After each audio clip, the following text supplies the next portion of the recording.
All right, hello everyone. Welcome to another episode of Tech Talk with Tech and Kirk. I'm TechMan16. And I'm Handy. And I'm Kirk.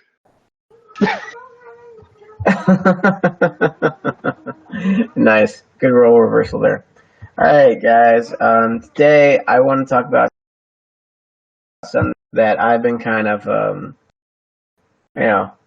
really wanting to talk about, and that is what motivates people to keep playing the game.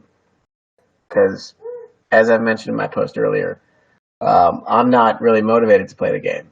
And social aspect aside, I want to hear from people, from anybody, from everybody, why it is you still log on and do the pew pew and the repair and the lat and all the speed ups.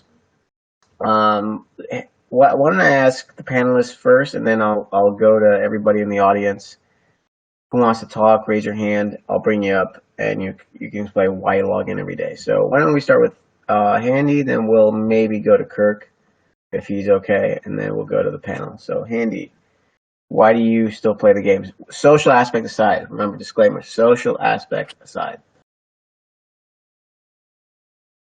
Well, sorry, hang on one sec.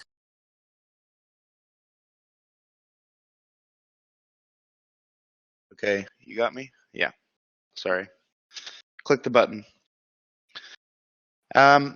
Social aspect aside. I mean, I would say mostly for me, I enjoy the game itself from time to time. Mostly it's just a grind, it's something to do. And then beyond that, it's just FOMO, Like, since I'm still playing the game, you're worried about missing out on something, right? That new event with that new shiny thing or the new content. I mean, the new content keeps me playing too. They've been releasing so much. If they had kept it the same old boring game, I don't know that I'd be playing anymore. Because, to be honest... You mean like the new officers and the new ships? Yeah, new ships, new officers, territory capture, ISO, all that kind of stuff that they've been releasing this year. If they hadn't done that, I don't know that I'd still be playing. You're a fan of ISO? It's just in general, the added content. I'm just busting your balls. But territory capture is fun. There was fun. Now it's just, what it is now. But it's equalized, right? Because it's fun to go do all those battles, and then the lag kicks in. And you're like, this sucks, and then eventually you're like, all right, we'll all settle on territories. I can honestly say though that there's nothing in this game that is done 100% right. So anything that you get some enjoyment out of also brings frustration or disappointment. Does that make sense? Sure. Absolutely. And I think that's why people keep leaving this game. Because if you set the social aspect aside, there's not a ton of reasons left to keep playing, aside from just maintaining what you've started, what you've built. For me, I have a hard time letting go of something that I've built. Is the money part also why you keep playing? Yeah, but even if I hadn't spent the money I've spent, I'd probably likely still be playing. Okay. All right. Kirk, why do you still keep playing? A lot of the reasons Sandy said. I mean, I am interested to see which direction they're going to go, especially since they've started adding in the entirety of Star Trek. It's interesting to see what they do, the type of content they release. But to be honest, I'll go ahead and address the elephant in the room, which is going to be for most people, is that I've spent a fortune in this game. So, it's kind of like building up a hot rod and then giving it away. You know what I mean? You keep doing it because you are doing it. It's kind of just like the perpetual wheel.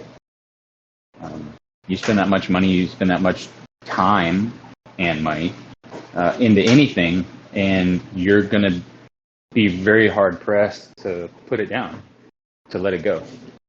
So I would venture a guess and say that anybody that's playing this game at this point that's level anywhere in the early 40s and higher is going to be in the same boat. You know, some have obviously spent a lot more than others, but I mean, when you spend that much money on something, it's hard to just let it go. You know what I mean? Sure. You think you're going to play to level 50, Kirk?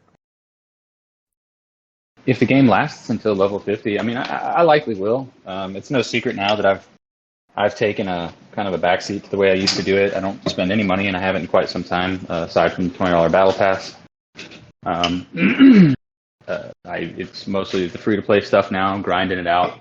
And to tell you the truth, the game's more fun. I get a lot more enjoyment doing that, a lot more sense of accomplishment each time I'm able to grind something out, rather than just putting up a debit card and or credit card to pay for it. So if it continues on, I probably will. And if the people that I keep playing with continue to play the game and continue to engage the way they engage, I likely will. But I saw an issue long ago where it was fast becoming an electronic version of heroin, and so I had to remedy that. So that's where I sit now. Luckily, it's still an electronic version of heroin. It hasn't changed. It's more addicting than any drug you'll take. All right, guys, I'll open it up to anybody listening here. Feel free to raise your hand. Come on up. Talk about why you still play the game. I know some of you in the audience have PM me, yesterday or today about what are the reasons you still keep on playing, but I want to hear it from you. So come on up. Well, don't all volunteer at once. Jesus. We need to drag Lethal's ass up here. Drag his ass up here. All right, I'll drag him up. Driift There we go. will come up. There you go.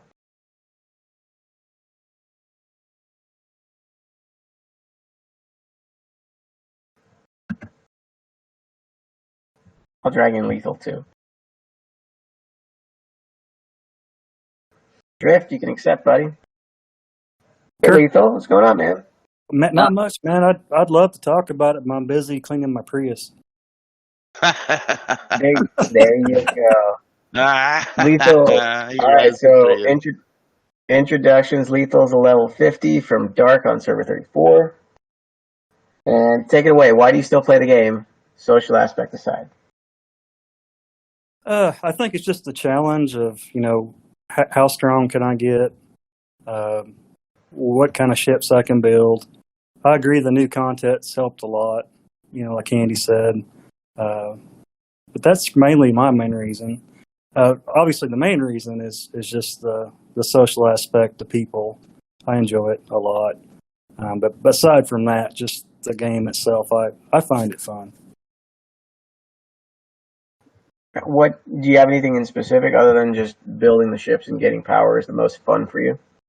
I like the PvP aspect of it. I enjoy that.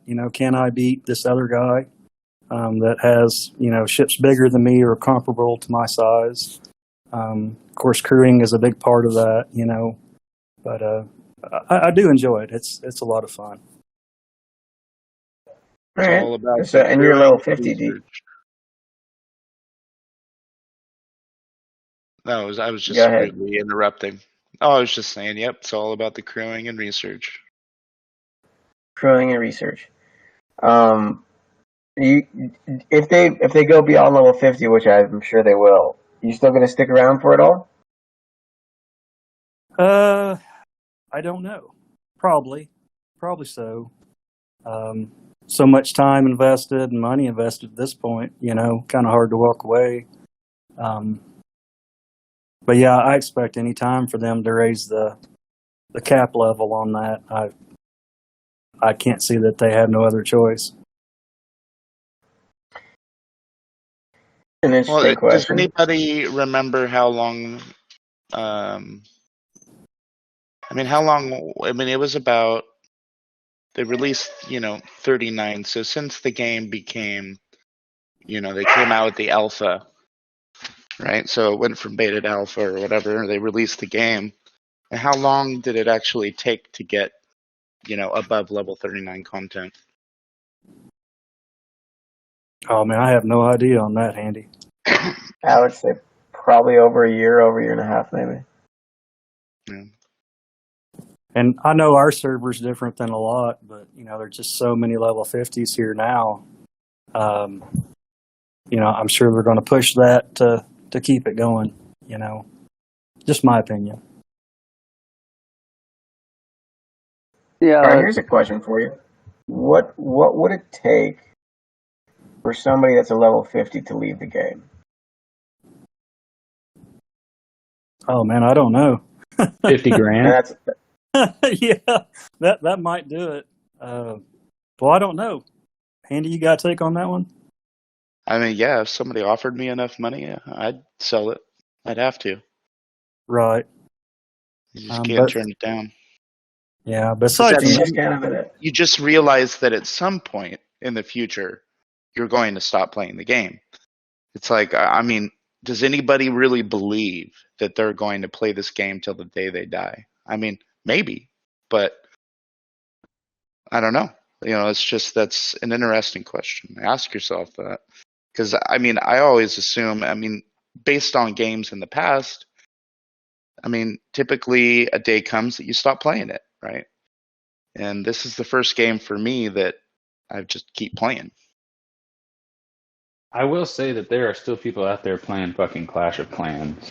So true. I'll just throw that out there. I mean, I know a guy that played it since it came out, and that some bitch came out, like 10 years ago or something? And the dude still plays it.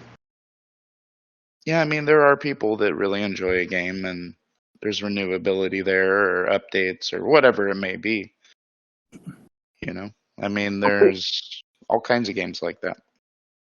People All right, are playing so let's- EVE Online, aren't they? That's true. That's true. So Driift, again, remind us what level you're on server 34, and why do you still keep playing? I'm level 35 now, and why I like to keep playing the game is I like the fact that you can play it and put it down. You don't have to be like 100% engaged in the game and nothing else. And I also enjoy teaching lower level people how to play the game. And I don't know if that counts as social aspect or not. Yes, it does. It's definitely So, social. yeah, so I guess that's got to be counted as the put aside part of it. But yeah, it's very addicting, and like someone else had said, it's in the investment because I'm free-ish to play. I've bought a few primes and I buy the battle pass and that's it. So, just the fact that I've invested so much into it. And more for I want to time than money, though, right? Yeah, it's more time than money. And there's But still, it's the next for a ship lot of I haven't people- got, and For a lot of people, the time is more important than the money. true.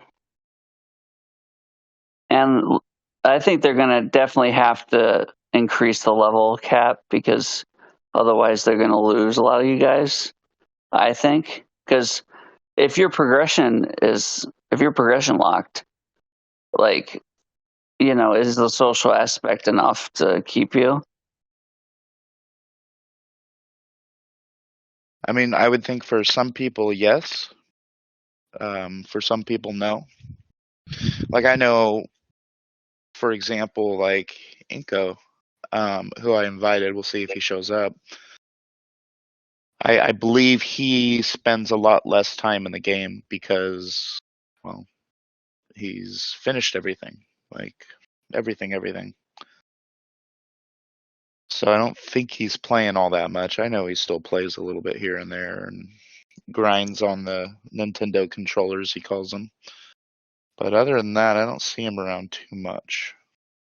Yeah. So he's a prime example of reaching the end of the road. Yeah. I mean, you got to get there pretty fast because I've been playing, I think, almost 2 years now. Of course, not spending a lot of money kind of makes it slower. Yeah, but with the new content they've released, it's pretty apparent now. I mean, you could probably take it all the way without spending any money. It would take a while. I don't think you could still go to level 50 being free to play. That's just too hard. Oh, here we go. You can. You absolutely can. Sure, you can. Yeah. Well, how long will it take though? Probably. I mean, everything is 3-4 years. Is grindable. Maybe. Yeah, 3 to 4 years. Yeah. Amorgin, but we've already been playing 2 years, so. Yeah, what's another 7 to get to level 50? We've been playing 2. Just Amorgin, what's up, buddy? How's it going, lads? You're on very early today. We're on like this every Sunday, man. No, dude, you're just a vampire. Yeah. I didn't think you recorded at suitable times for me. What? How many channels do we share that I keep posting 11 a.m. Eastern every Sunday? Yeah, it goes to show how much I'm paying attention. Yeah, I know, right? That's how much you care about me. I get it. Anyway, so yeah, throw some fuel on the fire. Why do you keep playing the game besides being a content creator and the social aspect? Who, me? Yeah, you. I don't know. I suppose it's rare for me to have downloaded a game and been like one of the first people to play it and be one of the last kind of men standing from the people who actually originally played it, like when it was first ever went out in the public. Like it is the social aspect. It is the people that I met and who are still there. Like that's what it is. And then after that, it's meeting guys like yous and having a crack with yous and. You know, there's more my activity goes on Discord than it does in the game these days. Like, but yeah, that's what it is. Like for me. So the social aspect aside, do you still log in every day? Well, I'm not logging in lately at the minute.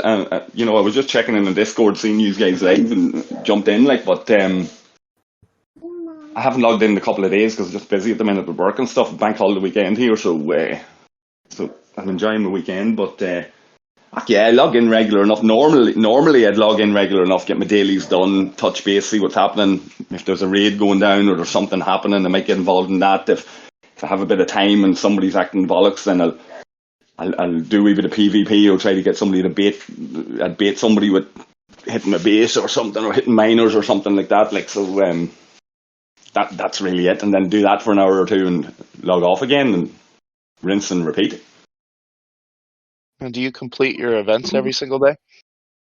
I wouldn't, like I say, the last couple of days I haven't been doing anything, but it depends on the events. Like there are some days, most of the events I'll manage to complete them, but sometimes it's just like I'm just looking at an event and I know at this stage that some event that's gonna take me an hour or two, and I just don't have the time or the inclination, so I just bite the bullet and go, you know what, I'm just gonna write that off. I'm not even gonna try, log off, try to come to terms with the fact that I'm missing out on whatever rewards and move on to the next day. You know, sometimes I'm sick and sometimes I'm going, fuck, I should have got those rewards, I should have done that bit of an event.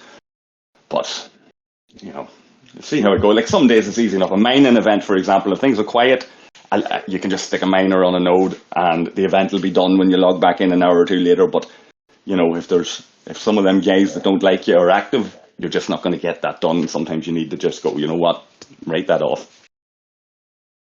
Right. I think the past few days there was a faction hunt, like the regular faction hunt. It's just like, and I need the crew XP. Like I desperately need it, but I just couldn't. I'm like, I can't do this. I don't want to waste an hour hitting ships. So screw it. I just turned the game off. Yeah, was that the old faction hunt? Yeah, the old faction hunt. Right, where so you don't need to spend tickets, and I'm just like, I just can't be bothered to spend. See, what I've done there, it's not a popular thing when it comes to faction hunt. What I've done, and this is why I haven't changed it, is I'm still negative with the Federation, for example. I've never, like, I could have easily been working on Federation and having all three up there, and I've got Romulan and Klingon. I'm working on them, and I deliberately keep Federation hostile against me, so that when it comes to things like faction hunt, I can just stick a ship out there and let it idle. Let the hunters come after me, and hopefully somebody hasn't found my ship and I can log back in and I'll hit a tier or two of the faction hunt on at least the Federation, All right, I'm going to open this question up to everybody because I've tried to level up my ships that way, and as soon as I turn my phone off, they stop attacking my ship. And Yeah, me too. Mainly, I try to do it in a augment space because I got everything faction locked. But even in augment space, like after 4 shots on my ship, they're done attacking. So somebody help me out. Does this happen to anybody too?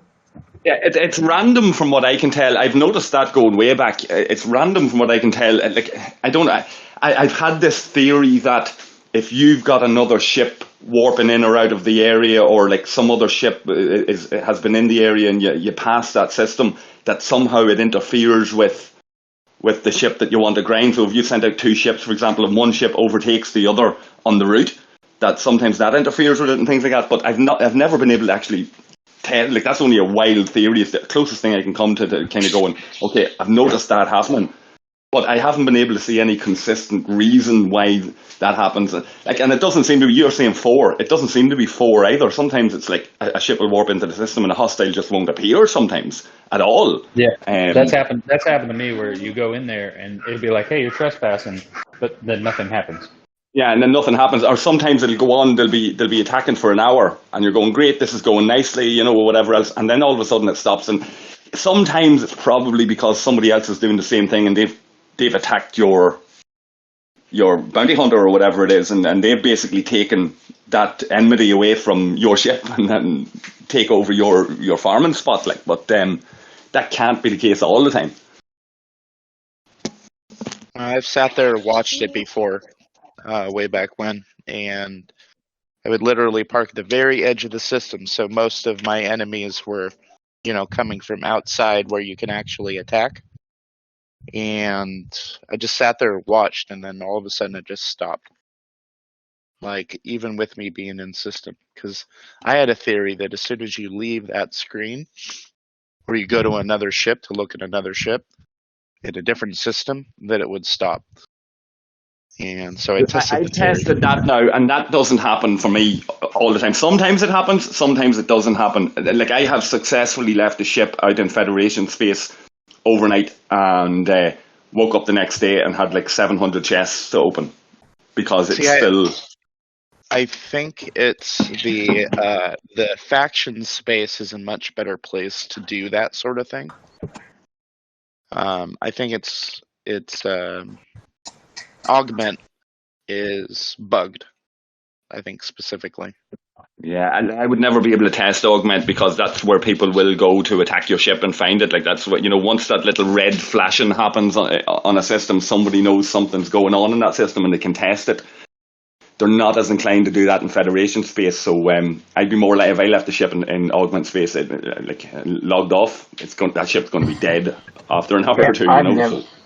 I've never had that ability where even when I wasn't triple locked to leave a ship in any space and leave it overnight and come back and get like 700 chests. There's no way. I maybe get 4 chests, maybe 6 at one point, but they just stop attacking. Even in faction space? Even in faction space. I tried to level up my North Star that way back when. I left it in ROM space. And there are times that I left it in too high a system, so it'd be blown up. But there are times where I left it in a low enough system, and it's just like, I look at my log the other day and I see 5 or 6 kills, and then that's it. It stops. Huh. Strange. Anyway. Now, if I leave it open, if I leave the game open, then yeah, it would just keep on going until my ship dies. but it would never do that. Like I could never leave the game open on my phone. I always had to do other things. Right. Well, who else wants to talk about why they keep playing? Come on, y'all. Smooth. Get your fucking ass up here.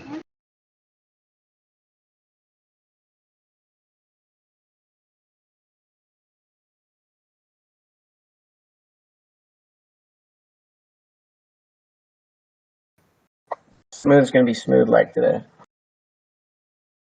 What about AK? AK, you want to come up?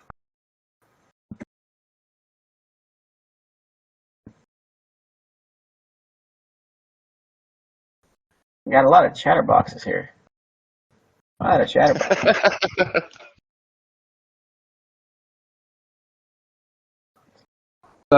There we go. What's up, AK? Not much. Just doing housework. Yeah? Still playing the game? Not really. Tell you the truth. Here and there, I log in, do dailies. My kid does my dailies most of the time. Tell you the truth. Nice. Yeah. So. Nice. Like a true Ferengi. Yeah. Last couple of days, I've kind of logged in. I fell off a ladder, so I haven't really been doing much. Right. Yeah. 25 Sorry to hear that, man. You all right? Yeah. A little bit busted up, ankle, leg. Nothing serious, I hope. I broke my ankle on my leg.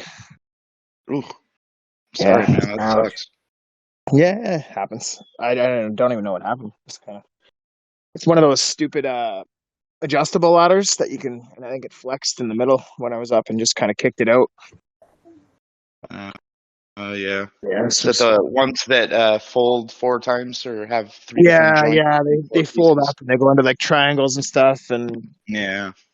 yeah, I've never trusted those. I never trusted those. So I was up there and I went to come down and I think when I stepped, I think it just kind of flexed the middle and it was like a hardwood floor, so I think it was just enough to scoot the bottom out. Oh yeah.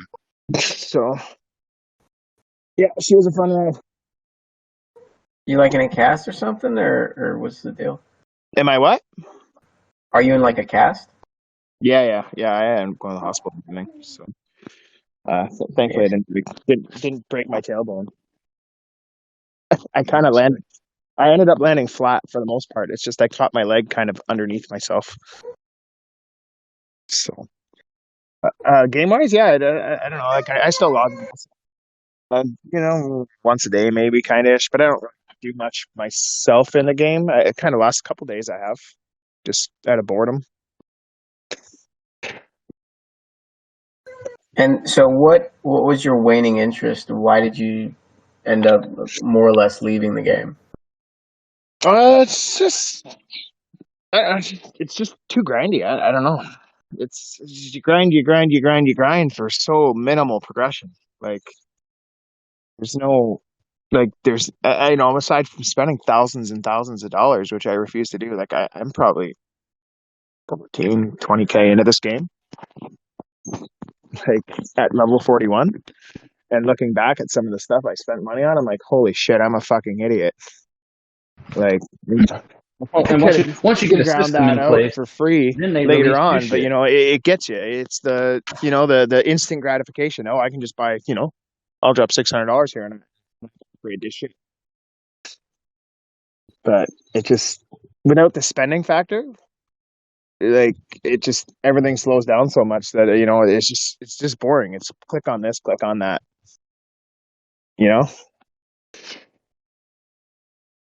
So I'm right there with you. I know what that's like. That's what I used to do every day. All the very.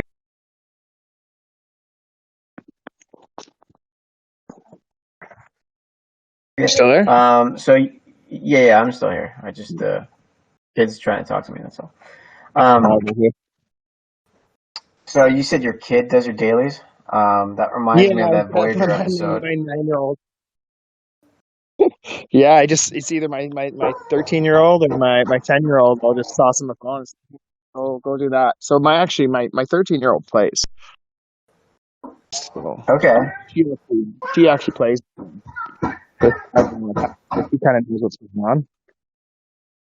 So for the most part, they can fire it up on the computer or just use my phone, right? And at this point, I don't care if I get something, I miss an event or I don't get something done, just because until they improve like the G4 economy, which probably won't happen until they raise the ops level. There's really not much, like the progression's so minimal.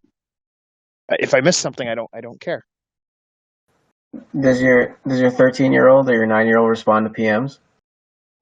Not so much. She's got a lot of people blocked, so I just tell them to throw rubbish at them if they do. So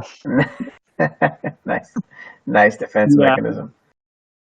Yeah, there's a lot of people in this game that there's a lot of good people, and then there's people that in the background that throw shit,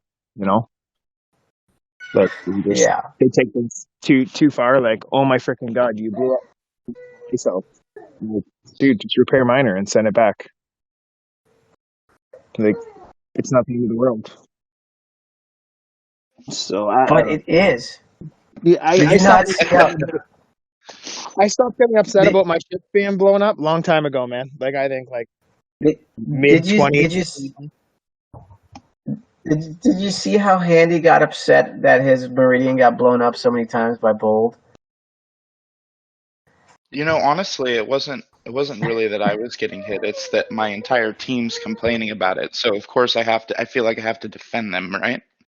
So most of my actions aren't because somebody did something to me. Like, I could care less. The team aspect. It's when the team jumps in, right? And everyone's upset, and then it turns into like a mob almost. All right, so let me get this straight. As long as everybody just targets Handy ships and leaves every other person who bitches at Nona alone, everything will be fine. Correct. That is absolutely right. Don't hit Keys Ice no more. He goes over the edge. No, I'm kidding though. Don't hit my ships. It's still annoying. Jump, guys. I got a phone call. So, have a good one, AK. All right, thanks, AK. Take it easy. Medic, you want to come up and talk? I'll be right back. Just a second, Addison. Hey, guys. Hey, how's it going, man? Oh, it's going. Yeah. Out here in the shade while my dog lays in the sun and bakes. I don't know how he does it, man. This North Carolina heat and humidity is too much for me. I'm originally from Long Island. I've been down here 13 years. I still haven't adjusted to this heat and humidity down here, though, man. It can be brutal, especially in July and August. Yeah, no, thank you. That doesn't sound fun at all. Yeah, nah,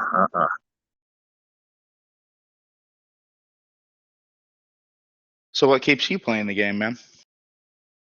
Well, so I saw a text little announcement or whatever he sent out last night, and he was like, social issue aside, and I was like, well, because there goes any reason I have to keep playing the game.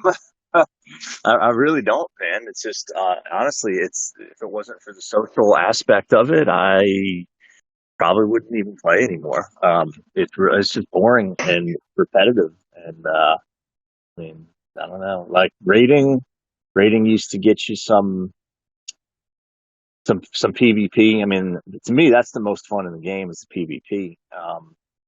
And it's so hard now because it seems like most of the RSS, like if you don't have good shield discipline, you don't have RSS. So either you have good shield discipline, so trying to catch you sleeping is going to be really hard, or you got to go into territories now where people are starting to get real comfortable with that. Hey, I'm in territory. I don't really have to be as up on my shield game as I used to, and then you can catch people sleeping. But that's warp rating, man. And warp rating is just like nails on a chalkboard, man. So I don't know. Honestly, man, if it was for the social aspect, I would not play this game anymore.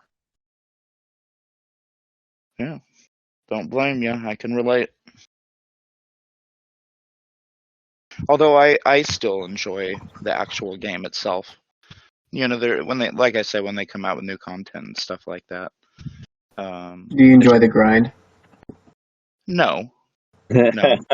Which is why I don't have some of these ships that all my teammates have. Like the Pylum, for example. Like, I want the Pylum, but I just can't bring myself to go grind for it.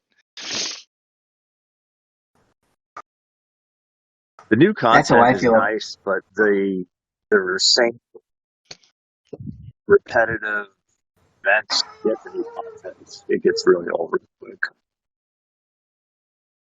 Right. How you feel about the Pylum is how I feel about the Stella. Just can't bring yourself to go get it.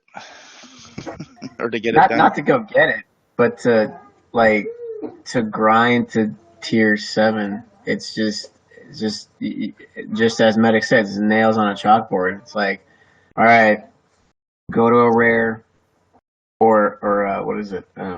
No, every 2 days you get a rare. So every 2 days, start a rare, then wait, then every 2 days start a rare, and wait. You're in an alliance that runs a ridiculous amount of armadas. Yeah, I don't think we run a bunch of Eclipse armadas anymore because most people have their Stellas maxed. So the people that really run the. What's up? I said we still do. They definitely do. I don't go to a lot of them, but they are. I'm kind of. I like the Stella only because of the Stella research tree, the Outlaw research tree. It's about the only thing I find that it's good for. But I'm not so. Oh my God, yes, Outlaw Eclipse Armada, yay! Like that. Nope. Yeah, well, again, I haven't really logged in like the past week, maybe like once a day or something. But yeah, I can't be bothered to. If I can't be bothered to do a faction hunt, which is, I think, the best event for me anyway, for a person in my position. Like, I most certainly don't care about this Eclipse Armada. No, I agree, man. Faction Hunt and Cow are probably two of my favorite events, and dude, even Faction Hunt for me this time around was just really. I didn't even do Romulan. Normally, I'll hit Klingon and Fed surveys, and then I'll hit ROM warships. So I kind of feel like I'm even. I'm not really hurting my ROM rep that much. But I was like, you know what? I'm trying to grind ROM, so I'm not even going to touch them this time around. It was just getting real. It's just getting really boring, I guess. Yeah, usually I do all three because I need the officer XP because I have tons of officers to upgrade, but I just couldn't. I'm looking at it. I'm like, I have to get 840 points per faction. All right, turn it off. I'll go do something else. I just didn't even care. I was like, all right, I got better things to do.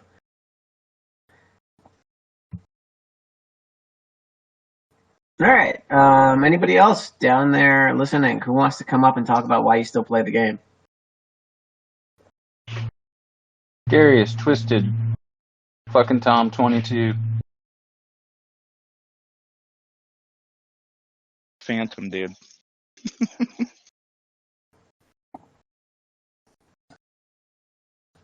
I'll just bring up people. And I know it's Phantom, but like I said, it's fucking Tom 22, man. You just can't get it out of your head, huh? No, dude, every time I see his name in AC, every time I see his name in an Armada, the first thing that pops into my head is like some Joe Dirt motherfucker going, fucking Tom. I always thought it was fun time until I asked. Oh boy. Hey, Darius. What's up, buddy? How you doing, What's man? What's up, fun time?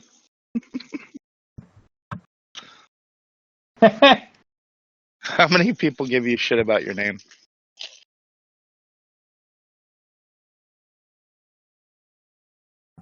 No, he's not on it. Darius is here.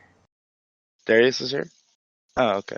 I'm not looking Oh at yeah, my that's screen. right. Yeah, sorry, I'm not a fun time, Handy. You're not a fun time? You're a bad time? I don't know. You could ask my ex. He's only fun at Burning Man. That's work, man. I don't get to have any fun there. Oh, that sucks. Darius, That tell could me, be why do you worse. still play the game? So why do I still play this game? The people, mostly. Plus, the game has gotten objectively better since it started. Like the original game was kind of crap, but now it's it's not. It's a lot to play, meaning there's a whole bunch of just more and more crap that stacks on every time they release something. But it's not bad to play like it used to be. It doesn't frustrate me all the time. Yeah, definitely That's added true. I stuff think the to improve it. mechanics, or at least they've smoothed it out a little bit. That's for sure. So obviously the social aspect aside, what's fun about your gameplay right now? Well, for me, since I pushed into the mid-late 40s, finding the different parts of the game that I could not deal with before, looking at the mechanisms. I'm a big nerd for the back end of the game, and I deal with a lot of. I play the game a little differently than a lot of folks, I think. Not that I don't do the same grind things, but I won't complete my dailies if I don't want to, or I won't complete my whatever the grind is of the week. I didn't do any faction hunt, and which got me in some trouble with a couple of people who noticed, which is funny. But ultimately, like, I just prefer to test the various configurations. This game is a lot more complicated than people give it credit for. The amount of math that goes into this game on the back end, and since it runs almost entirely on the back end, it's a little different architecture. And I'm a big geek, and I like to poke at stuff, so I do that sometimes, or maybe all the time. Maybe all the time. That's the best answer. So what do you find the most interesting? What's the most interesting mathematical calculation that you find that tickles your fancy? So for a few things really fast about that, I'm not actually as big of a nerd as it seems, and I'm not really as nice as it seems sometimes, but I think that kind of comes through. Maybe if you be around me enough. But the way that this game calculates its combat, hey, I'm going to do 100,000 points of damage to something, and then suddenly it's, split 87 different ways, and you end up with either more or less damage than you thought you were going to do. What? Huh? So that fascinates me, how different things, how the conditional parts of this game, and how much below they have to just be shitting on their back end for each thing that happens. I don't You're even know how talking the well. I'd be I mean, tearing. Go ahead. the translation would be it's you have your base, and then you have your various faction damages towards whatever you're fighting, and then stack on top of that all the researches from various sources, and then your mitigation formula, which is more complex than most people think it is. So I guess that's what Darius is talking about. It's like, how do all these equations intertwine in a way that actually makes sense instead of black magic?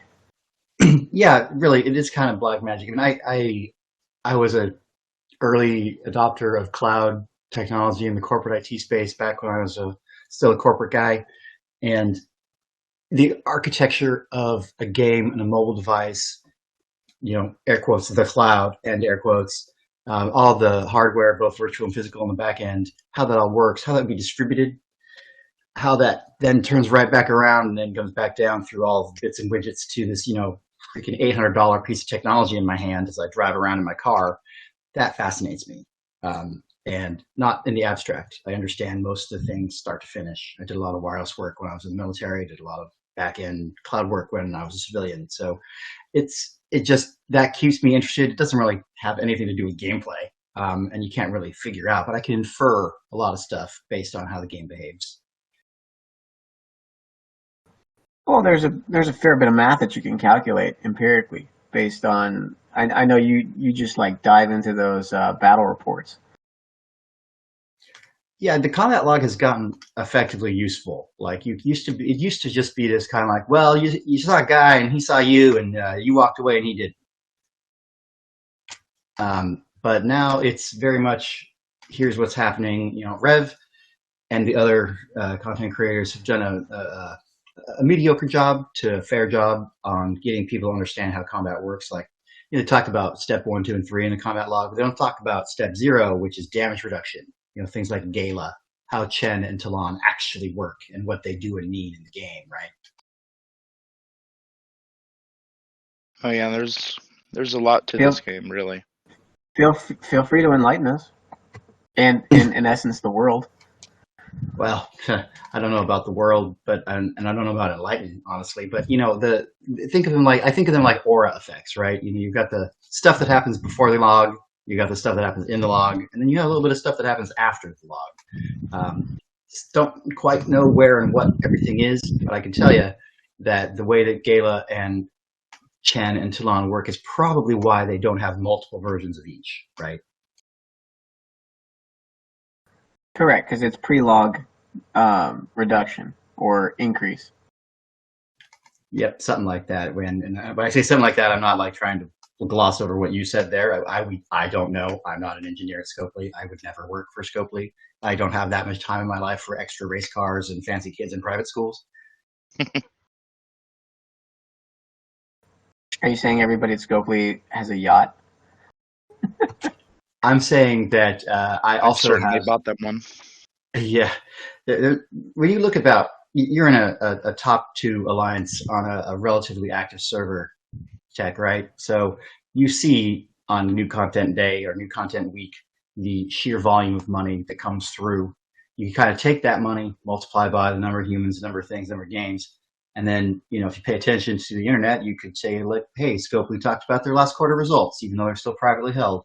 That's interesting. And you put that all together and realize, holy shitballs, he says, if you can't say that on YouTube, that's a lot of money. Mm-hmm. And that's just one game. And they have, I think, 13 under their banner, I think.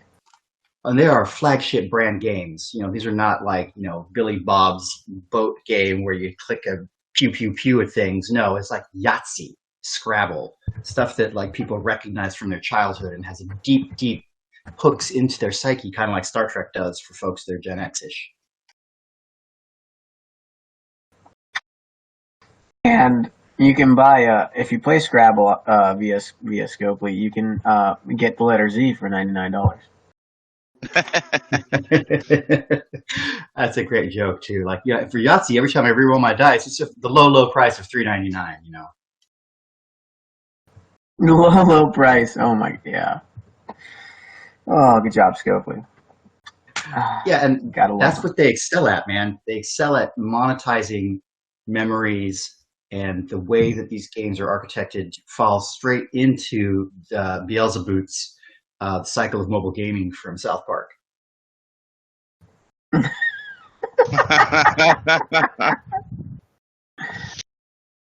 Wow, good. That.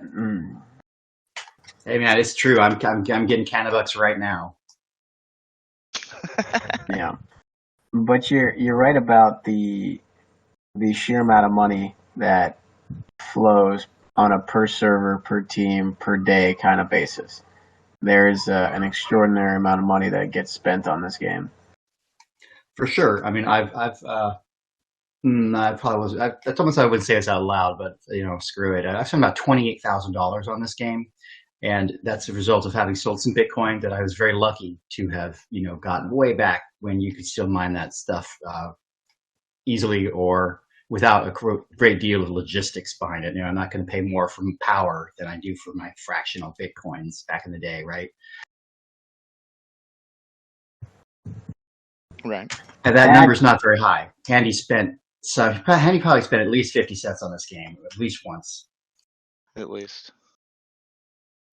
And that's not a number I put out there as like a humble brag or any bullshit like that. Really, what I mean by this is, that's not a lot of money in context. And you see where I'm at in the game. I'm a accidental 47 who is going to be there for a minute because I want to make sure that I can hire Olivia Newton-John to fly around for me in the game. I mean, my USS Newton.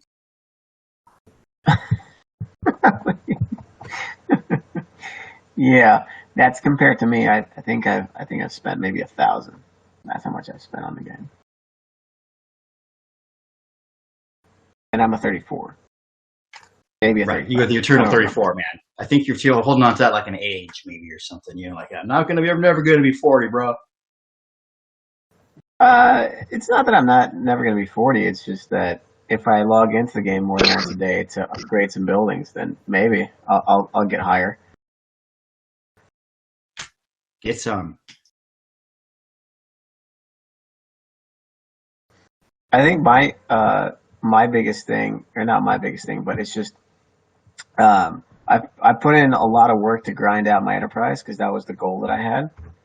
And by the time I got my enterprise, it's like everybody has spent so much, and the power delta is so huge that it's just at some point I've done all these tasks in the game to improve my gameplay, get stronger and better, and then I've increased my wages since 1960, but everybody else has increased their price of their house value from 1960. That's how Yeah, I are you feel. talking about the distribution of intergenerational wealth in Star Trek Fleet Command? Yeah, effectively. Oh, geez. Yeah, I hear that. And sorry, Handy, I'll be done in a sec. I promise. No, go for it. Yeah, this game and its hook into kind of our childhoods / our memories, our fondness thoughts in our head for either TNG or the original series. Because this game, the demographics on this game skew heavily old, heavily male, much more so even than baseline mobile gaming. And I mean, the whoever realized, oh God, Gen X is starving for Star Trek content, and then started this game right before Paramount, CBS, Elemental P plus XYZ T Beta Tangerine got together and put in new Star Trek content is a genius. Yeah, absolutely. It It also revitalized could just be Star Trek. It revitalized the Star Trek name big time. It also did. could be a happy accident, just so you know. Could be. I could be, but the people behind Scopely, which is really just a holding company that operates a series of vendors that have overseas people doing the coding, then different overseas people doing the QA, then different overseas people doing the customer service and the administration of the customer service and the operation of the game, and then taking the operations, giving it back to the other vendors, right? And this is the structure of technology companies today.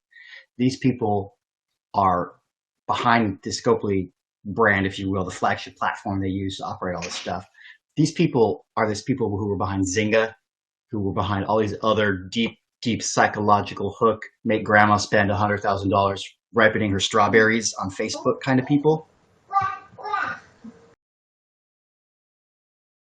Those people know what they're doing. And the people at CBS know what they're doing. There's grandmas that have spent $100,000 for strawberries on Facebook. There are some books about how Zynga was, the corrupt house that basically knew exactly what it was doing. And it was like, oh gosh, we had no idea people would be doing so much money of the spending on the Facebooks. Goodness. Oh, please help us. Then they sort of went away, came back. Zynga's a hydra. There's a reason they sound alike, perhaps. It rears its heads in many other places today. And I'm not trying to get all yicky conspiracy. They're just smart business people doing smart business things, taking smart money from people who don't pay attention. And there ain't nothing wrong with that. That's America. That's what everyone thinks. That's how they get ahead. I'm going to get up there. I'm going to be rich because whatever ABC I took advantage of, or I had to come up off of any of that stuff, right? That's part of the culture. And I'm not chopping down on that. I'd love to do that again.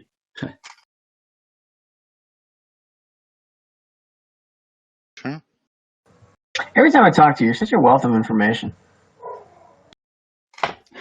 You caught me in a good morning. I told myself I wouldn't talk money or numbers in this thing, but I'm also in a mood about some other numbers in my life, and I just got a really frustrating call about how stupid I've been, and it's going to affect my recovery from the pandemic financially. I mean, I'm physically wherever I'm at, but financially, I got some choices to make, and they're not really about the game or about what I'm going to do in the future. It's just like, well, do I get out of some of the crypto that I went into, or do I move? Do I just hold on? And am I going to have to get another real job? which I'm not sure I'm capable of these days because I don't have quite the cognition I used to. Well, Sorry, you could just present yourself as a Chinese coder for pennies. I mean that always works, right? Yeah, if you knew my last name, that'd be even funnier. Because that sure sounds Chinese. But your 6'3" white dude with blue eyes walks in the room, and they're like, "Oh God, who's that?" it's not Wang. It's like, is It's damn close. it? Okay. I'm the Chinese guy you hired. 6'3" white man who can swim in an Olympic-sized pool in 25 seconds. Oh God, yeah, that's the fresh Olympic terror fear. You know, all of the trauma, PTSD from the Olympics. God damn, Darius out there hunting geese with a fucking rake.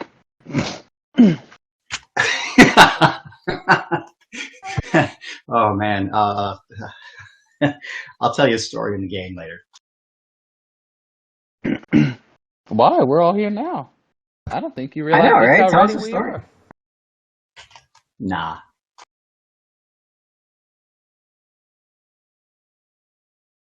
Man, he Sorry, ain't in the gonna tell my after- story. Just edit his whole shit out. You can tell it in the after. I love party. cutting Sorry, I room don't think floors. he wants to I hear love cutting room floors are my favorite place to be, Kirk. Let's hear from somebody else. All right, Anybody who else else? Who else want? Or there's Maul's people. here. Yeah, I was Actually, just Maul's gonna here. Maul, how you doing? You're from Nona, right? Yep. We cannot hear you, Maul. He's the other Captain Maul. The other. Y'all have to get all the other Rexes on here one of these days so we can have Rex on Rex violence. Yeah. Who's the Maul, other Rex? try logging or try leaving the chat and come back in because we're not getting your audio at all. Who's the other Rex? There's Y'all got two. You got two in Nona, don't you, Handy? There's SFC Rex. There's Oh yeah. Rex Manning. I think Rex it is now. Manning. There's. I don't think I've ever talked to one of these people. Oh, here you go. Come in, Maul. Can you hear me now? Yes, now We can hear you. Right on. Sorry about that. Welcome to the show. First time. Yeah. Yeah, we just lost you. No, really? Is it not working again? No, it's still working. Now we got you back. Fucking Discord. Now you're just messing with me. Your voice cut out for a second, but if you're using push to talk, make sure you hold the button down a little before and a little after you speak. Right on. This working better? Yeah. Yep. Okay. Why do I still play? Because I'm a video game addict? Aside from that, what keeps you logging into this game specifically, though? Progression. And I don't spend a lot of money. I'm probably the weakest level 39 there is. And I've spent less than $1,000. And I just don't buy a lot. Right, So but it's you all- grind it out. So it's Obviously, all grind. Right, you're pretty successful at grinding, being at 39, only spending $1,000. That's pretty good. Well, you enjoy the grind then. That's your deal, right?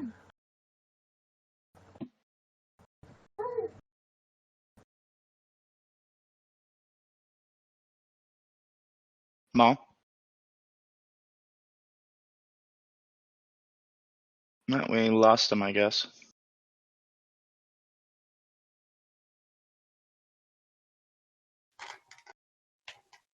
On that note, though, about grinding, y'all, I think people in like a Nona and a Dark, or even a Most, or any top 5 alliance on an active server, they have this immense advantage to their grinds, right? Not just from the little nickel or dime they get from people who spent money, right? But they get top 2 or 3, or sometimes even first in these events. They have access to all the stuff. So like the free to plays in dark, I think probably 40 people that would cloud themselves free to play in dark, and that or barely pay to play, but not pay to win like you would. And those folks get. We've got folks in dark who grind and they work, and they're not the weakest 39. I mean, I think Maul. I don't think you're one of the weaker 39s. I can tell you pretty clearly you're not one of the weaker 39s. First of all, but also, it's hard to compare, free to play versus someone who pays to win. Right.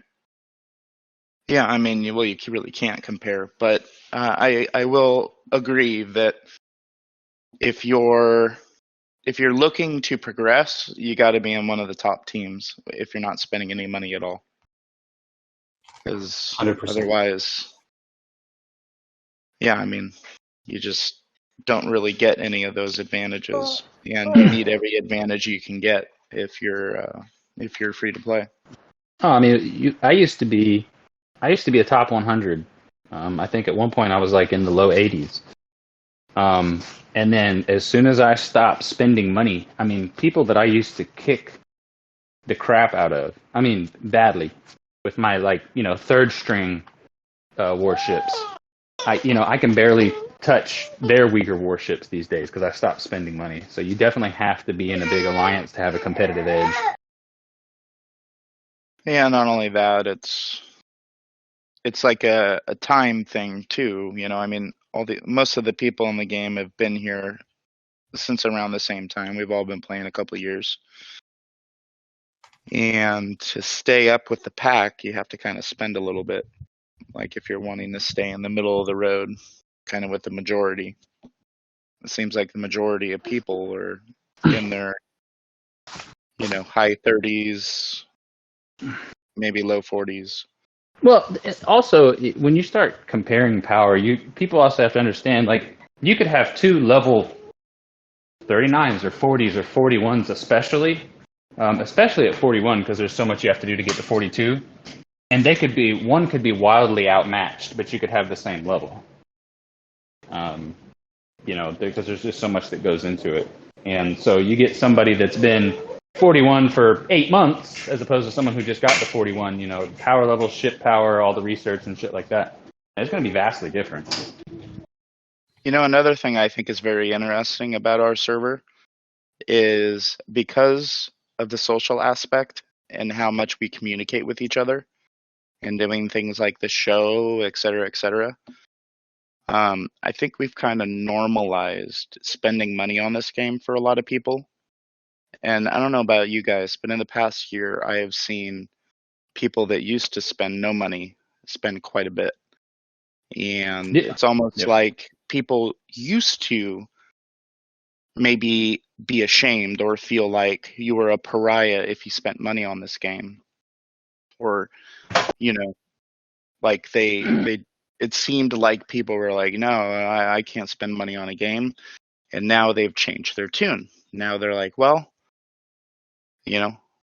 all the rest of these people I talk to and conversate with are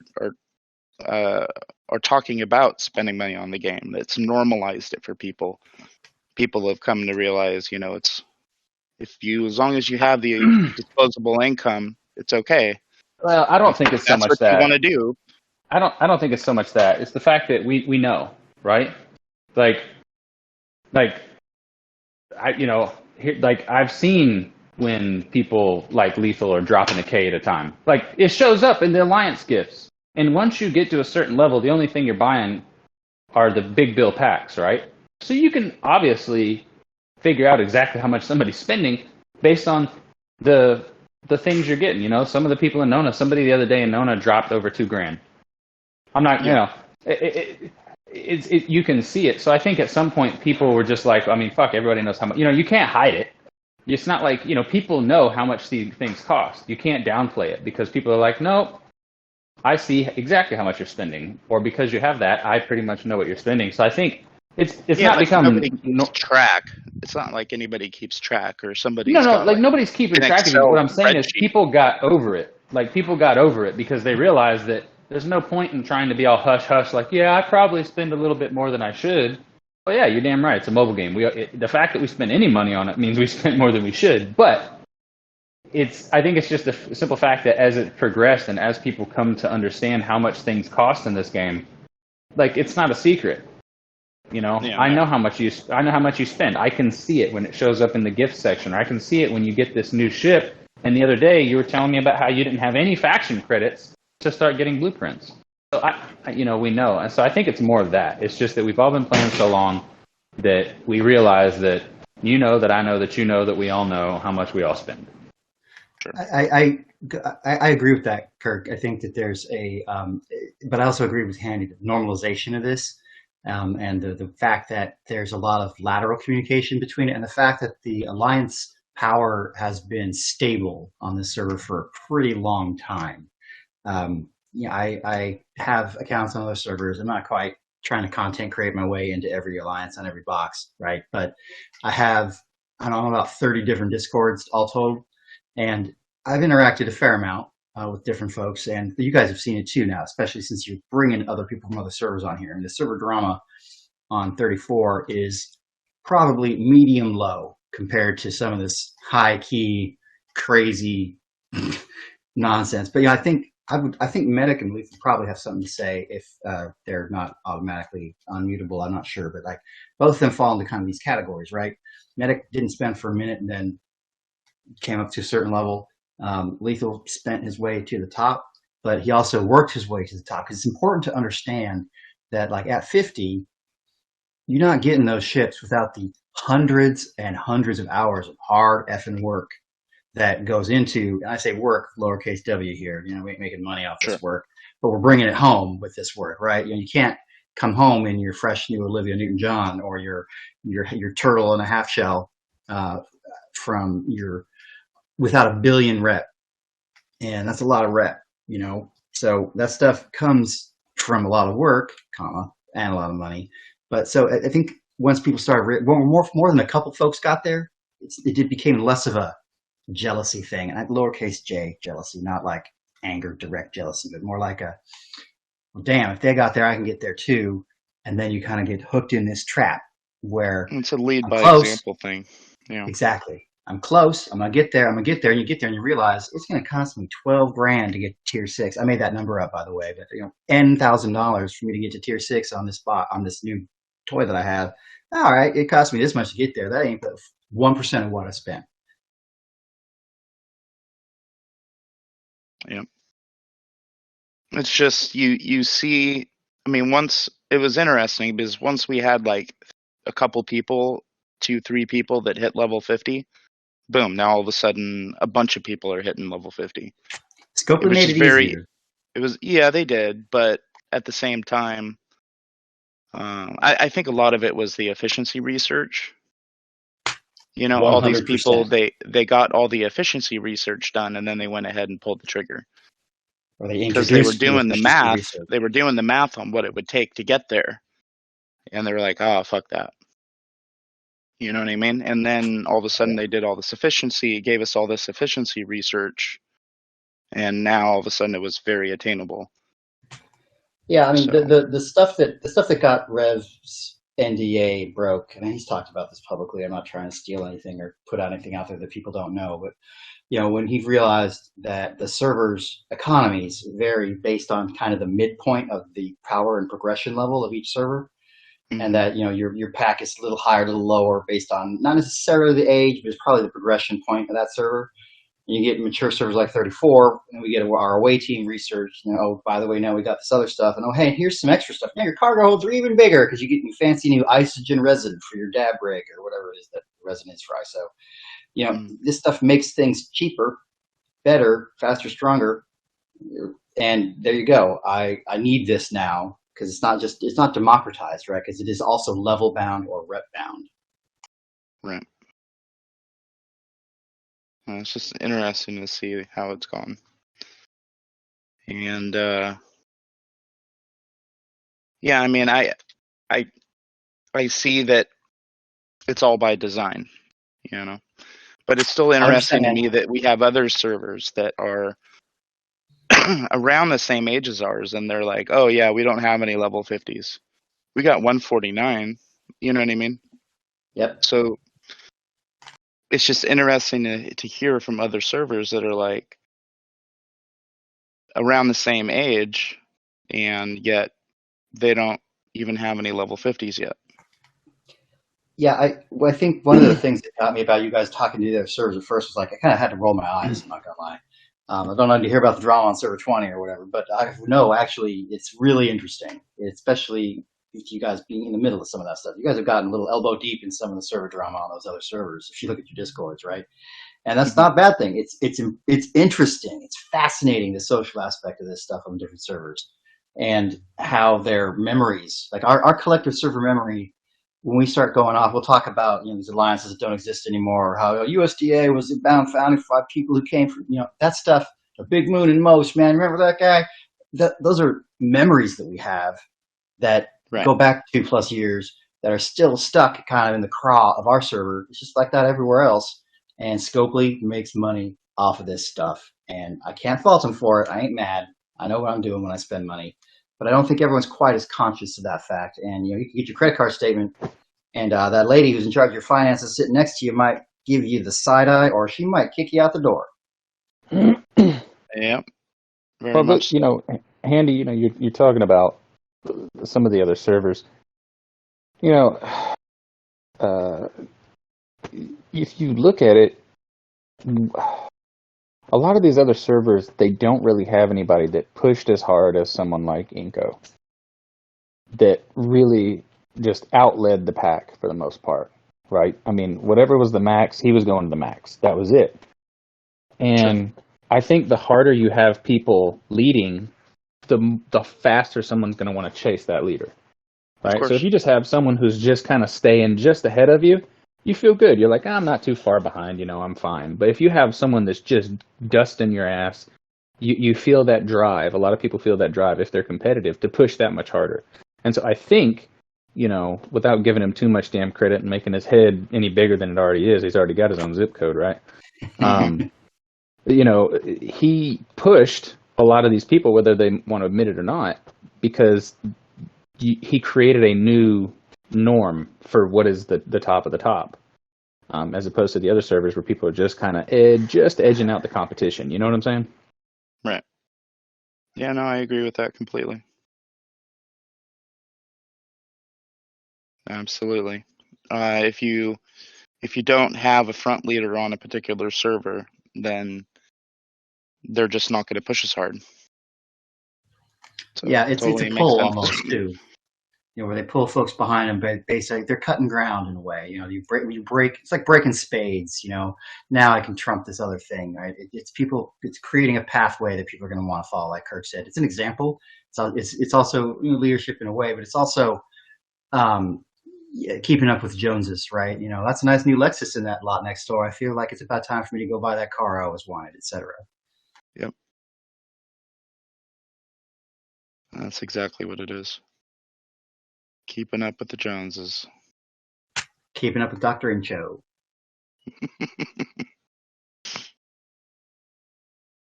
What's even more interesting is you've got some people on the server that in power level, they're not all that much further behind Inko right now, but there's so many researches he's done that don't show up. Like, as I've talked to him about it, there's so many researches that don't actually equate on power level. Like, if everything actually showed up on power level, he'd still be double the next person under him. You know what I mean? Yeah, agreed. Because a lot of the reactive stuff or the conditional stuff that's way out there in the funky Borg 50 research, the assimilated stuff, that research, its impact on a combat is probably 4 to 16 times more per level of the research than the average research that you would find even in the 40+ range, where stuff starts to get into the 20% range. Because there's also some stuff that affects your base values out there. Those do affect your power, but anything that's a permanent mod to any of your things and stuff affects your power, right? But all the conditionals don't, and that's what you don't see. Like when you hit a 1.5 million power survey on a node and you take 750,000 damage from a single shot from the damn thing. It's because it's got a net total of 1,100% on reaction or whatever the heck it would be. I'd have to double check the numbers, but it can be pretty sick pretty quick. Yeah. Now it's funny. Inko tells me all the time. He's like, "Oh yeah, I just blew up this and this ship with my miner." And I'm like, I've seen it kill man." enterprises, man. I've seen it kill enterprises, and that's saying a lot. Yeah, it certainly is. Very interesting. The progression. At any rate, Hey, Chemsol, what's up, dude? You're muted. Hey, what's up? How's it going, going on? man? Pretty good. How are you guys? excellent. So, lay it down. Why do you still play? I'd say it's like everyone else. It's the social aspect, and I do like progressing. What's with the alliance hopping? You just checking it out? Yeah, pretty much. Yeah, yeah. There isn't much to say on that. So. Apparently. So what about the gameplay do you like that keeps you logging in every day?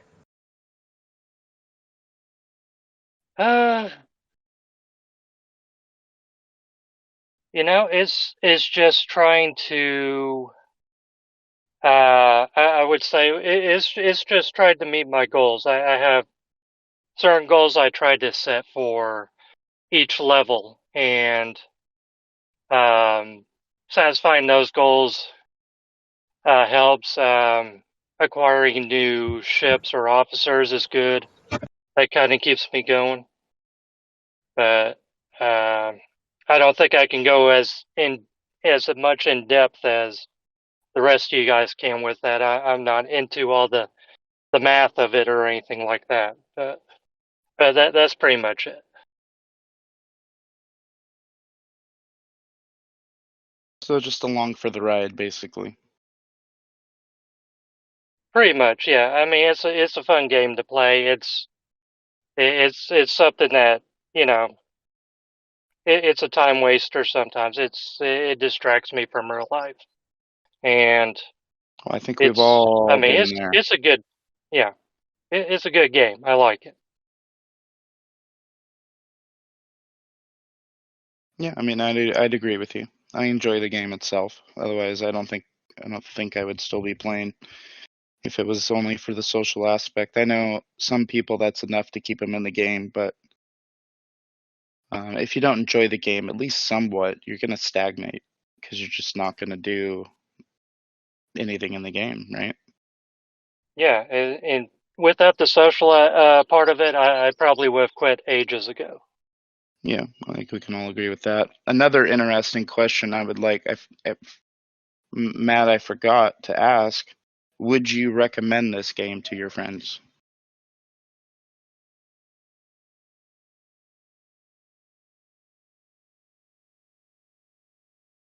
No. No. Anybody else? I've dissuaded people from actually downloading this game. They were on the fence, and I was like, "Do not do this. Do not play this game." That's the general consensus. Which I think is interesting. I used to recommend, people back in the day when the game was more simple, when Borg was like the cutting edge of new ship. Holy shit, we got new ships. Like, what's up with this? We got a new ship. We got a new thing. I would still tell people, yeah, it's really fun. Because I was still in the 20s back then, I mean, the game progression was still pretty fun and came pretty quickly and things like that and stuff like that. But now, no, I wouldn't. Well, I mean, you got to believe that if somebody started playing right now, obviously they wouldn't be on our server unless they got transferred. But they would have a lot easier time reaching all the levels. Well, they'd have easier time, like, grinding some stuff out. They'd have easier time mining, for sure. especially when they're in that little spot, before the 20s when it's all G2 stuff. I mean, it'd be too easy. But Well, yeah, it's too much going on now. It's just at this point, I feel like most of us are in so deep. It's one of those things, we're already here. So fuck it. But if I could turn back and do it all over again, I would never have played this game. I think I still would have. I still would have. This thing got me and many others through a period of time when isolation was real deep. I would have quit probably the first quarter of the pandemic year because I was having issues with vision. I couldn't see. Then BlueStacks came along, right? And then you get into deeper into the pandemic, and the isolation has gotten more real. And the ability to I brought several of my real life friends and my former employees into the game, that forming the core of Phoenix or Ashen or Hooked on Phonics, whatever we call it. Had a couple folks come into there, and then that was important, right? So the social hooks were deeper for me, and that kept me on for a while until when I joined Dark. I broke a lot of those ties, and it took a minute to kind of mend some fences, and that kept me in more social aspects, just a different angle, So I think I would have played the game. I might not have tried to push so hard once I joined Dark, but and I never felt an obligation to do that. Really, that was just on me. I was like, if I'm gonna do this, I'm gonna stick into this. I'm gonna go elbow deep and make this work for me and get the numbers I want to get to, and so that's what I did. But the social aspect of this game, it's been important to me. It has kept me on a straight course socially, more able to remember, hey, you ain't alone as you feel you are. You're only as alone as you choose to be. That was important for me. I don't know if that mileage applies to everybody, of course, but it helped. It helped me get through. Now, though, I don't know what my excuse is other than I like the folks. Right. Yeah, I can relate to that.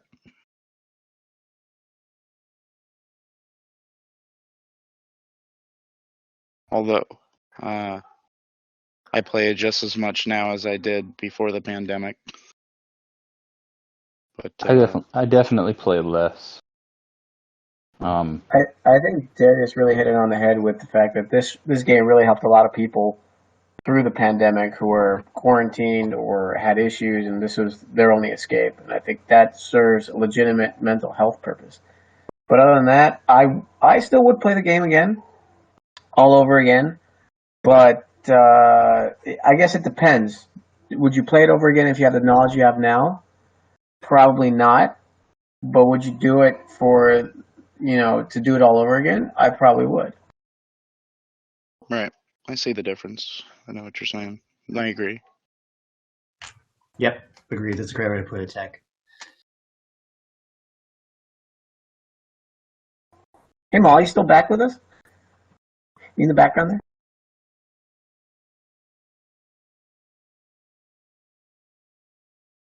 He's probably going to have to leave the chat and come back in if he wants to talk. Would be my guess. All right. Anybody else? Anybody else? Come on up.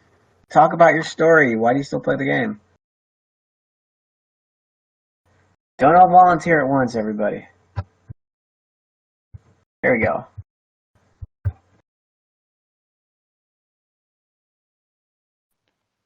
I am still here.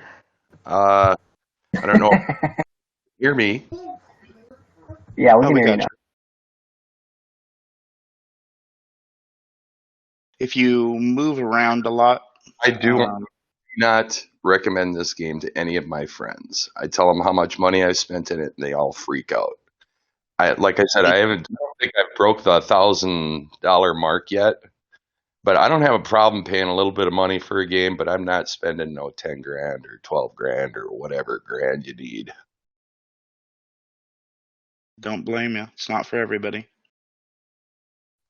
Yeah, if I spent a lot of money on video games throughout my life, and I usually end up selling the account for as much as I've put into it. I don't know if I'll be able to do that with this game or not. You most definitely. Well, it depends.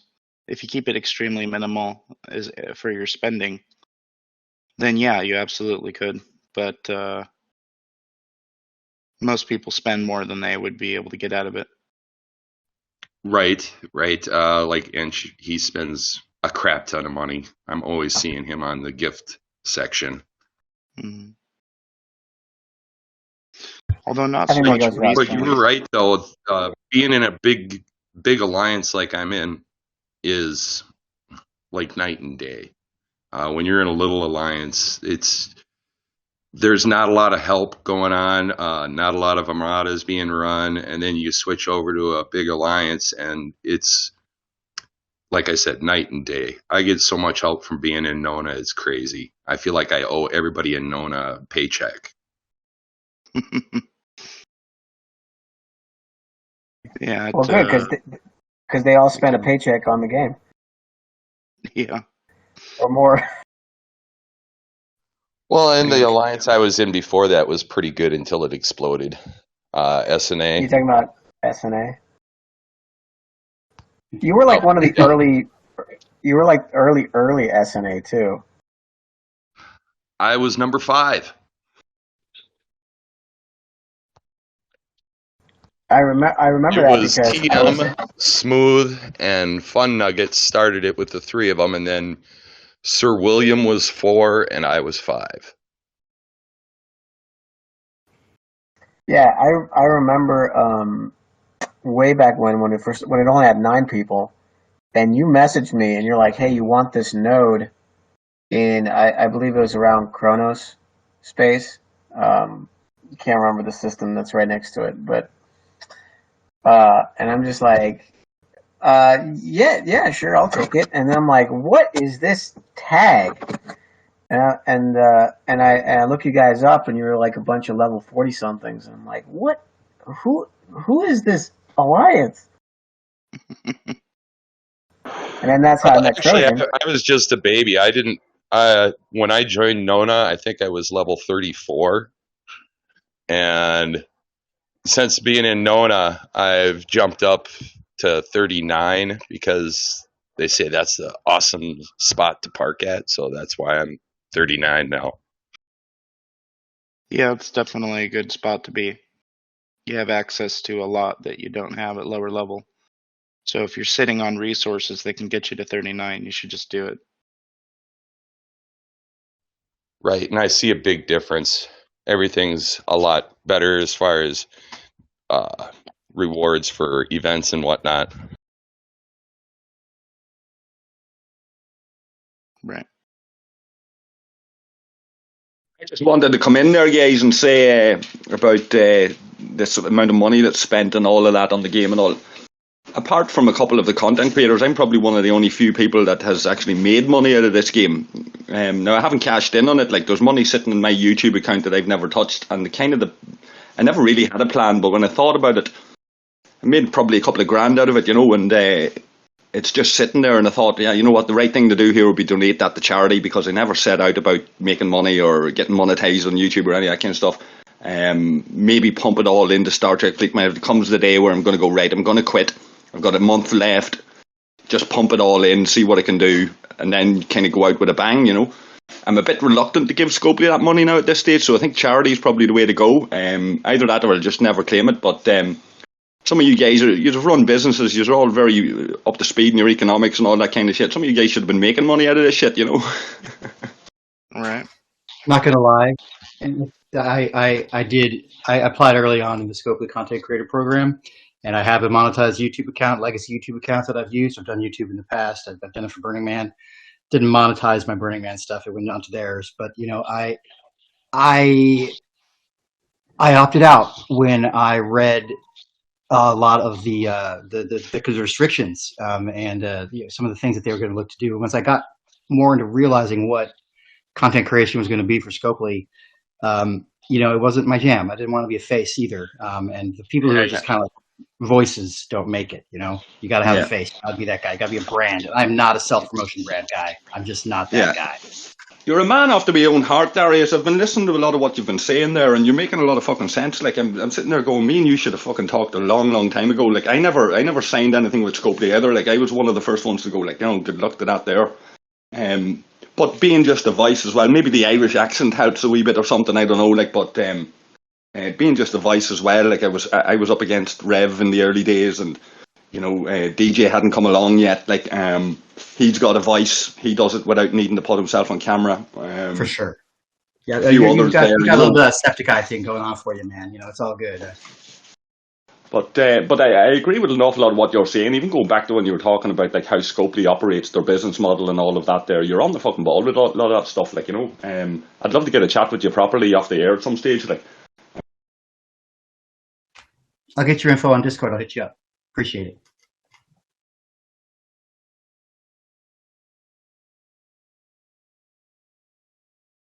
I don't know if you're still talking, Amorgin, but we lost you. No, he stopped. No, see, we lost him. I knew he wasn't done. He's never done. No, he's always got something to say. Love Amorgin. He's awesome. I like his accent. It's also the boisterous attitude that he's got.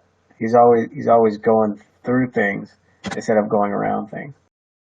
Mm-hmm. Fucking right. Right, Amorgin? Yeah. If you don't have to go around it and take the long way, go straight through it. Like, you want to build a motorway through the Alps, go through the mountain. Fuck that. Yep. Now, they say the only way out is through, and that's not wrong.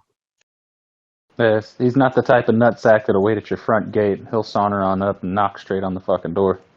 Yeah, we don't lock our doors here, you see. Oh, you just walk in then?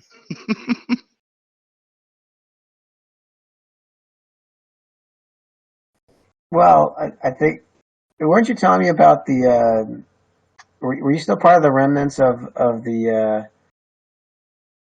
What is it? The Protestant and the Catholic kind of bloodbath, or is that earlier in Irish history?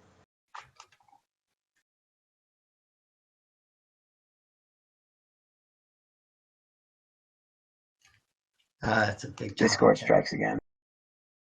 I think so. Maybe Discord's just sick of our podcast. No, I think he's just sick of Amorgin. That's all. Yeah. Might be sick of me. Can you still hear me? Yep. Yeah, we can still hear you just fine. Yeah, I think it's the internet, lads. I think it keeps cutting out and it stops it. But yeah, like that's a big long issue that if you want to get into it at some stage, you can get into it. But what I mean is, like, you still went.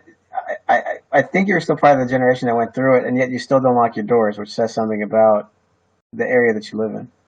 yeah, like it depends on what area you live in. That's probably the point in that. I live in a pretty rural area, like, and it's it's community kind of led kind of thing. Like, we have an organisation over here called the GAA, like, and they're a sporting organisation, like amateur sporting organisation, but they're very big and very popular, and all around the world even. And it's things like that hold communities together, and yeah, people will lock their doors. Of course, people will lock their doors, and there is crime and there is all of that kind of thing. But you'd be unlucky if you were to suffer from crime because you didn't lock your door. Like, of course, you lock your door. And we lost him again. Sorry, Amorgin, you're It's the internet. Blame the internet. You got to stop using your neighbor's Wi-Fi, buddy.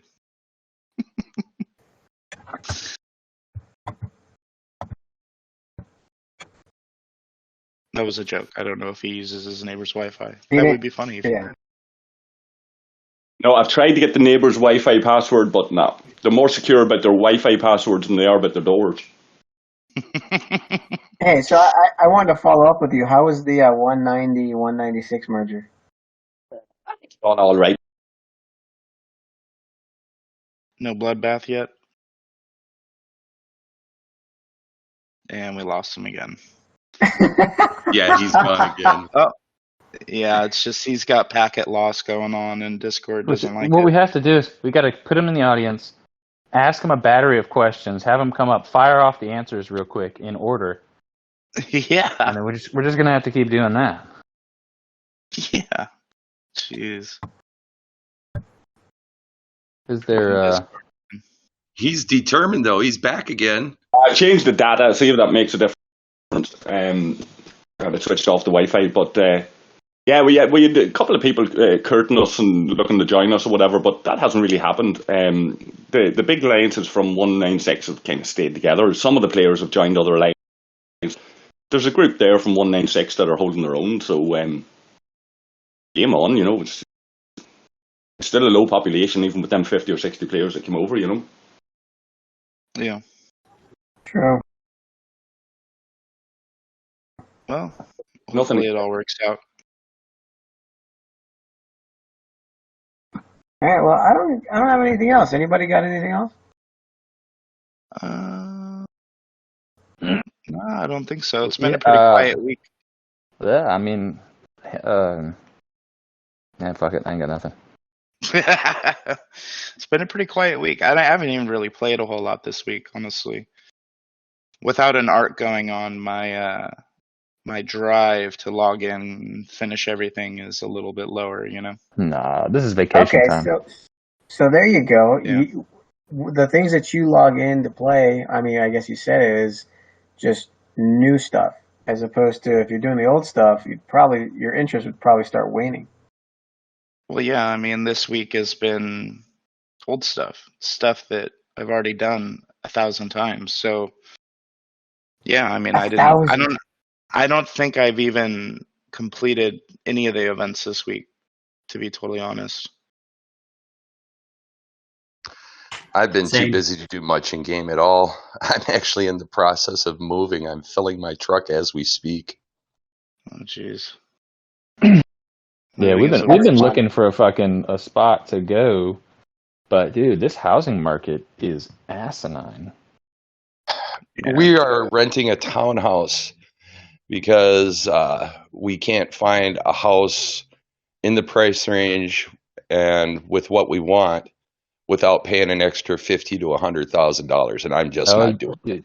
But here's the thing, I live in Tampa, and we would go for 3-4 weeks. We were going out on Saturday, or sometimes even weekdays, and we would have 5-6 houses, and we'd go to them. We'd like 3 of them. We'd call them, leave messages, because on just a little side rant, COVID has made people lazy as shit. So, these people got so used to sitting around in their fucking pajamas working that they didn't want to go back into the office. So you can't really talk. It's hard to talk to anybody. It's all messaging and all this crap. Anyway, you go look at the houses, you contact them the next day, all 3 of them are already rented. I mean, it's just that quick. It's just ridiculous. It's just freaking crazy. I can't believe it. It shouldn't be this hard. Well, everybody buying houses right now, and for those of you listening, if you are buying a houses right now, yeah, you're an idiot. So what's going to happen is when the housing market normalizes, because it will, I don't care what anybody has told you, once the construction is resuming, people are building homes again. So once it equalizes, you're going to be upside down, as you said, 50, 100 grand, depending upon where you live. So even if you sold your house for the best possible price, you're still going to be in the hole $30,000 to $40,000 or something like that.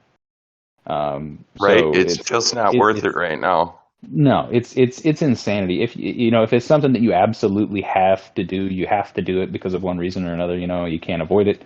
Then I kind of get it. But even like buying at this point, I still couldn't get it. I would try my best to rent. Anything. Live in a freaking apartment if you have to. You know what I mean? I mean anything but buying a house right now. Yeah, we got lucky and we found a decent 2-bedroom townhome for $1,400 a month. That is really good in this market right now because most are like 16 to 20. Yeah, it depends. It depends on where you are. I mean, a freaking 1,500 square foot house with 2 or 3 bedrooms right now on a lot that's the size of the bed of my pickup truck probably goes for anywhere between $2,100 to $2,400, and that's 30 minutes away from downtown. Like that's way out in the nosebleeds. So it's I live in Minnesota, and right now to rent a single family home, 3-bedroom, you're looking at $2,500 to $3,500 a month. Yeah. Yeah, it's pretty asinine. That, and you're also having a mass exodus. So you have a lot of other factors. You got the mass exodus of people leaving places like California and New York and these super populated areas. So where there was once an abundance of housing, now they're scrambling to throw up houses, which of course is going to be a chain reaction. It's going to cause an issue. 10 years from now, all these new houses are going to be falling apart because they're just slapped together with bubble gum and hope. So they're Hopes essentially and they're going to be the ECS fortunates of the housing market. Nailed it. So Nailed it. Yeah. I mean, yeah, unfortunately, that's what we're dealing with. So yeah, I mean, in that aspect, going back to what somebody was saying earlier, we'll end on this. As far as I know Tech was saying, aside from the social aspect, that's literally the glue that holds this game together. That's the only thing, in my opinion, that is keeping people going this long, which is causing, per year, you got single servers that they're probably making upwards of $1 million on single servers per year. You know what I mean? So without that, that's the glue that's holding it together, and that's really what's helping a lot of us out to have that sense of community. Because I mean, this whole air quotes pandemic, people have just gotten weird. People forgot how to be people. Even now, you go out and you go to talk to someone and they look at you like you're about to try to take their purse or something. You're just, hey, how you doing? So I need an adult. Somebody call the police. Everybody's freaking out and nobody knows how to interact with people anymore. So, luckily we have this where people can hide behind their screens and feel safe on their couches. It is different. I don't know that it's I healthy, love though. that saying, I need an adult. That's awesome. I'd feel safe on Kirk's couch anytime. Be careful what you're getting into there. It is interesting. I don't really interact with many people that I used to interact with anymore, but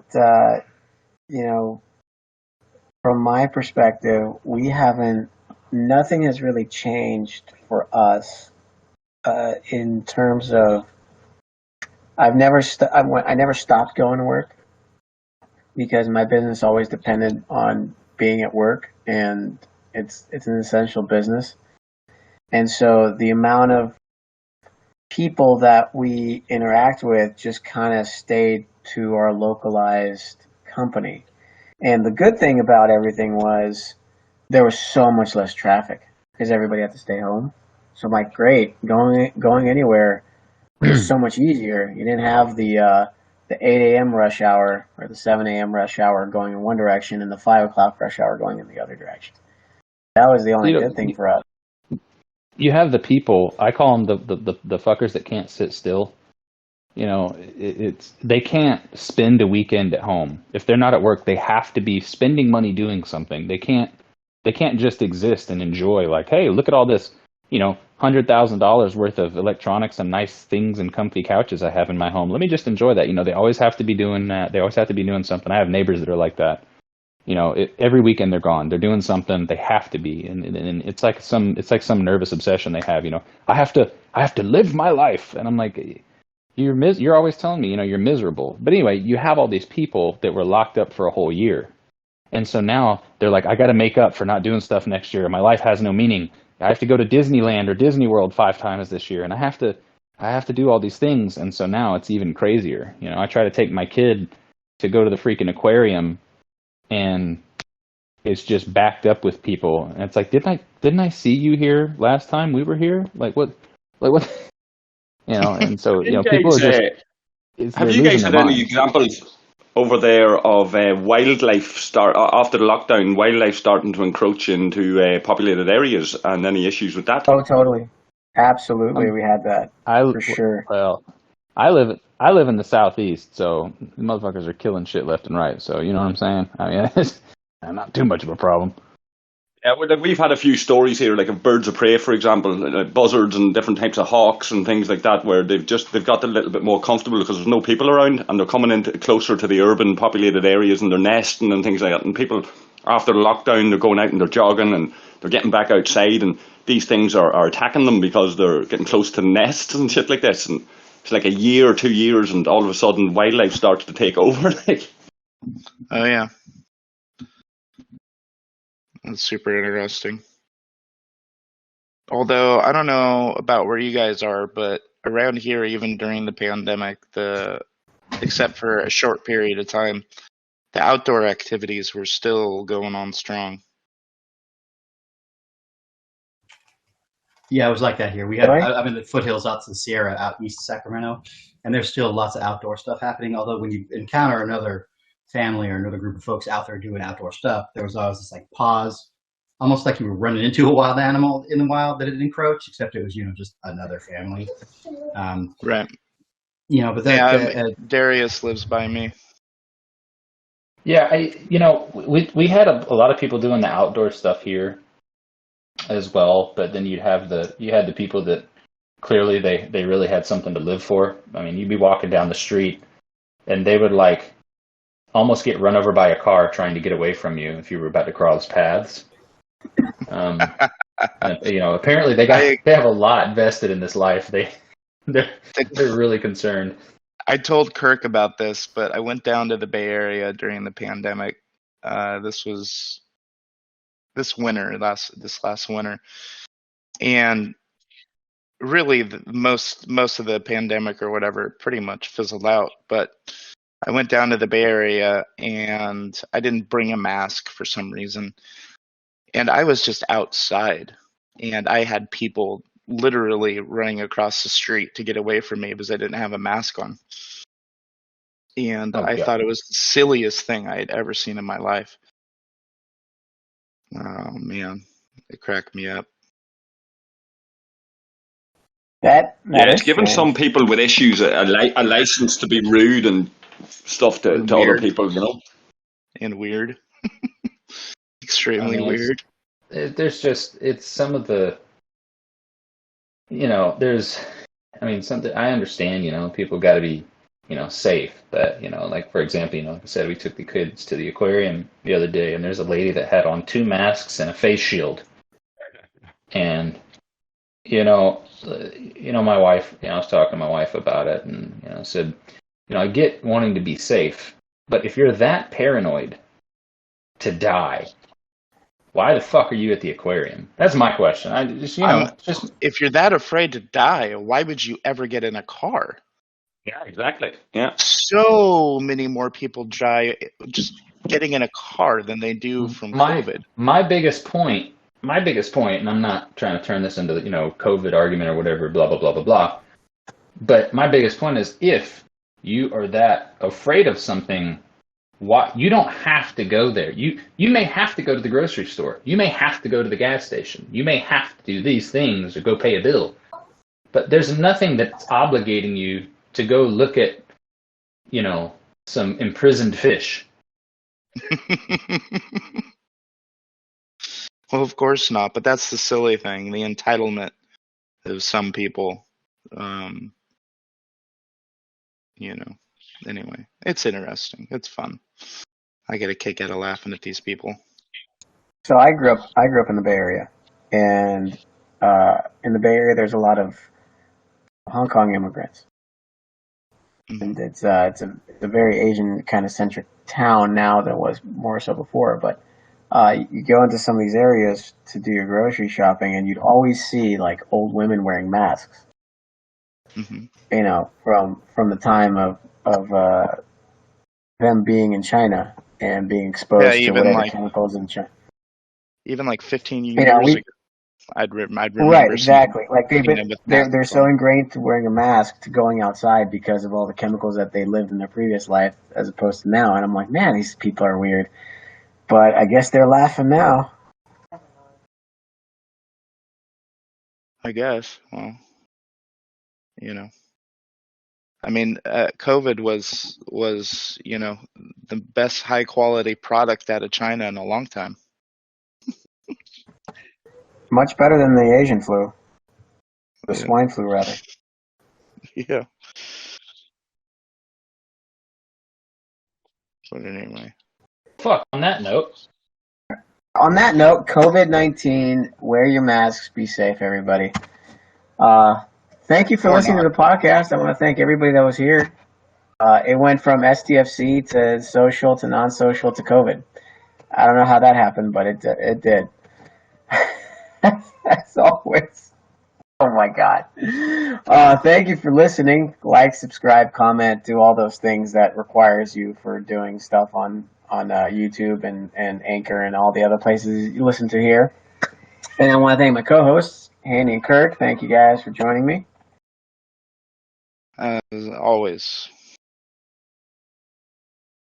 It's been Trek Talk. We'll see you guys next time.